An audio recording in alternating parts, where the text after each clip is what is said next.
Many years ago, a good friend of mine was very involved in a charismatic Pentecostal church where they took scripture very literally and acted with great faithfulness on all they read in the Bible.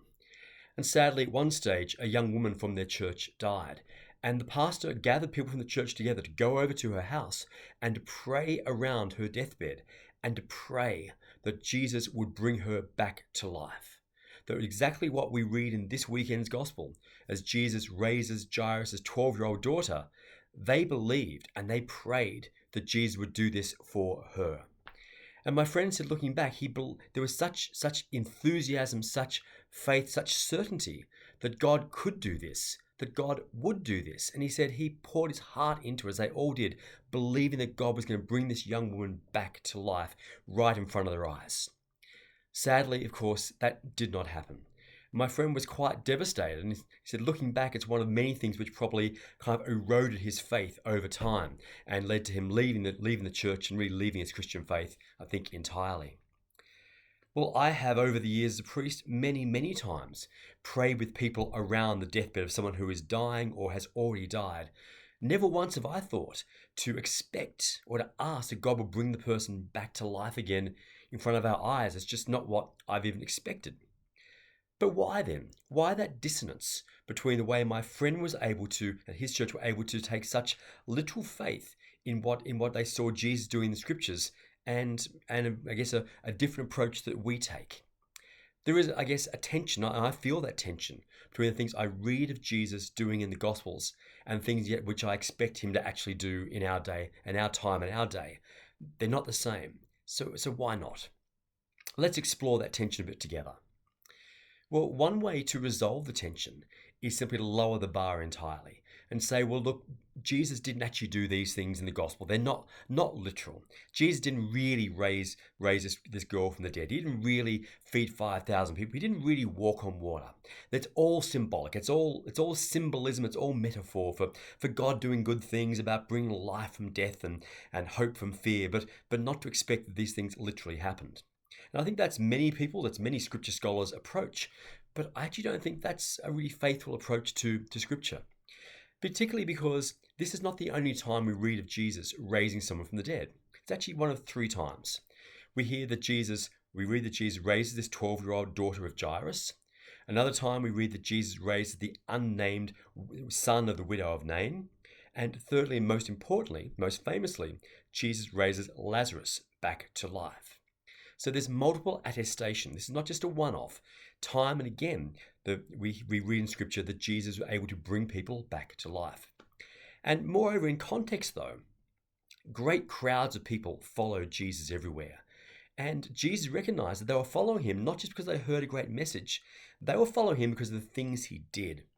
At one stage, Jesus challenges his followers saying, "Did you hear the message, or did you just have all the bread you wanted to eat?" This is in response to the feeding of the 5,000 people.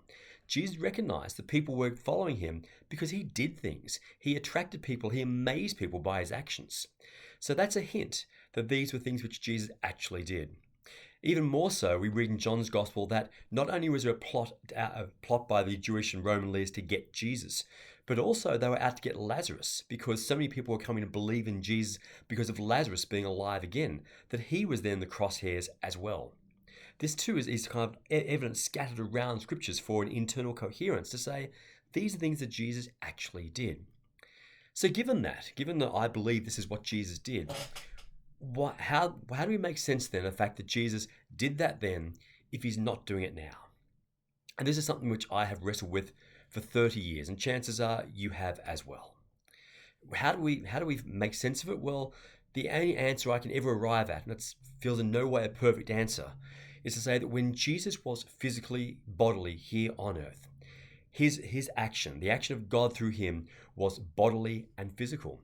Jesus touched people and healed them. He touched bread and multiplied it. And he took the hand of this young girl and raised her back to life then and there. But now, in our time, where Jesus is no longer physically, bodily present, but is spiritually present, the action of God is now in the spiritual realm. That God does great things, but they are spiritual. They are not physical and tangible in the same way. And that probably doesn't feel like a perfect answer by a long shot, but it's the only answer I think I have. But the thing is, it's not to say it's not nothing. It's not to say that God doesn't do anything, but to try to say, what is God actually doing? That to be able to say with great certainty that God is still active through Jesus in the spiritual realm actually changes the way we approach death. It completely changes the way we approach death and dying with the question of life after death. If we can say with absolute certainty that death is not the end. That when we gather around, that we come to the funeral of someone we love, or we gather around the bedside of someone who has died, this person is not just the sum of our memories. They are not just the legacy of them living on through us. They still exist. Their spirit, their soul, the person they are, endures and goes to God. And that, I think, actually can entirely change the way we approach funerals. As a priest, I've had the privilege now hundreds and hundreds of times of gathering with people in hospitals, at home, in nursing homes, around deathbeds, as people prepare to die. And it changes the quality of our presence to them and our goodbyes, both there and later at the funeral, whether we truly believe that death is the end or not. And just recently in our parish, and I've had permission from both families to say this, that I prayed with the family of Mary Cullen as she died, and the family of Claude Rigney as he died, both in the last month. And Claude and Mary were people of just such deep, strong Catholic faith. And so were their families.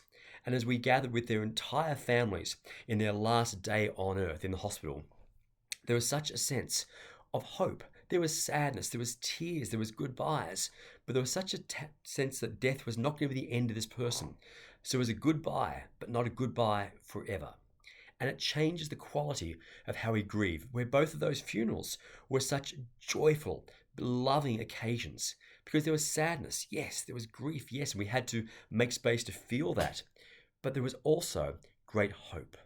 Great hope to say that death was not the end, and we would see Claude, we would see Mary again.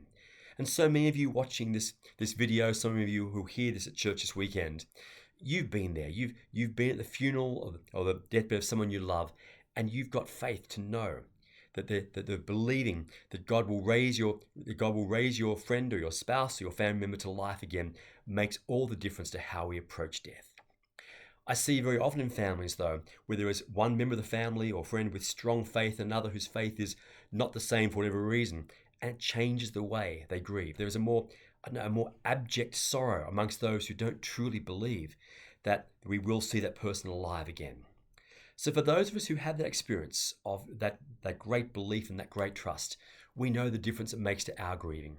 For those of you who don't yet know this, I invite you to continue to dig deep into the mystery of life after death that Jesus promises, because it does change the way we approach every grief, every sorrow in our lives. If we believe that the person we love who has died is now going to hear the words that Jesus spoke physically on earth to the 12-year-old daughter of the centurion, that he's now saying to the person we love in heaven, "Little girl, I tell you to get up," or to the young man or the son of the widow of Nain, "Young man, I tell you to get up," or to Lazarus, come forth. If we truly believe that God through Jesus saying these words to this person who now sees him face to face in heaven, it changes everything about how we live here on earth and how we say our goodbyes, because death is not truly the end.